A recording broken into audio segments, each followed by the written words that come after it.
दोस्तों हिकिड़ो माण्हू हुयो जंहिंखे अलाह ताला तमामु घणी दौलत ॾिनी हुई। हुन वटि एतिरी त ज़मीन हुई जो 3 रेलवे स्टेशनूं उन जी ज़मीन ते ठहियल हुयूं। इन खां सवाइ करोड़े रुपया उन जा बैंकुनि में पयल हुआ। इन करे खेसि पंहिंजी दौलत ते वॾो गुरूर हूंदो हुयो। हिकु दफ़े हू शहर जे हिकु मशहूर चौक ते पंहिंजे दोस्तनि सां गॾु बीठो हुयो ऐं ॻाल्हियूं करे रहियो हो। दोस्तनि पंहिंजे कारोबार जूं परेशानियूं ॿुधाइण शुरू कयूं। हिकु चयो त यार मुंहिंजे कारोबार में त मूंखे ॾाढो नुक़सानु पियो आहे, गुज़ारो ई कोन पियो थिए। ॿिए चयो त मां बि यार ॾाढो परेशान आहियां, कारोबार जा हाल ॾाढा ख़राब थी विया आहिनि। जॾहिं सभिनी दोस्तनि पंहिंजा पंहिंजा ॾुखड़ा ॿुधाया त उन मालदार शख़्स खे पंहिंजे पैसे ते वॾो नाज़ हुयो ऐं हुन जोश में अची ऐं चयो, ओ बुखियऊ उघाड़ऊ, तव्हां वटि आहे ई छा?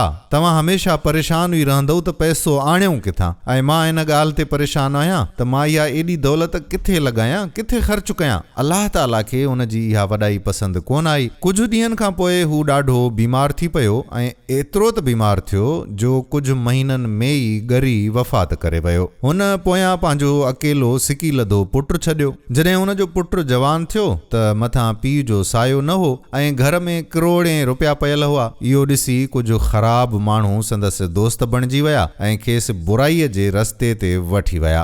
हू शराब ऐं जुआ जो बि आदी बणिजी वियो। हिकु मुल्क खां ॿिए मुल्क जो सैर कंदे हुन पाणीअ वांगुरु पैसो पंहिंजो वहाए छॾियो। एसी ताईं जो जुआ में करोड़े रुपया बि हाराए वियो। बैंक मां पैसा ख़तम थियण बाद हुन खे पंहिंजी ज़मीन ऐं आख़िर में पंहिंजो घर बि विकिणणो पइजी वियो। हाणे हुन वटि न घर बचो, न खाइण पीअण जे लाइ कुझु ॿियो सामान बचो। आख़िरकार हुन जो हाल इहो थी वियो त जंहिं जाइ ते बीही संदसि पीउ वॾियूं ॻाल्हियूं कयूं हुयूं ऐं ड्राड़ूं हयूं हुयूं, अॼु साॻीअ जाइ ते संदसि पुटु बीही माण्हुनि खां ख़ैरात घुरंदो हो। दोस्तो, हीअ दौलत, हीअ सिहत, इहो सुकून, इल्मु ऐं हुनुर सभु कुझु अलाह ताला जे तरफ़ां मिलियल नेमतूं आहिनि। असांजो इन में को बि कमाल कोन्हे को। इन करे कॾहिं बि इन्हनि शयुनि ते वॾाई न करणु घुर्जे। अलाह चाहे त इहे सभु शयूं हिकु पल में खसे बि सघे थो। हमेशा आजिज़ी इख़्तियार करणु घुर्जे, छो त जेको झुके थो अलाह उन जो रुतबो वधीक बुलंद थो करे।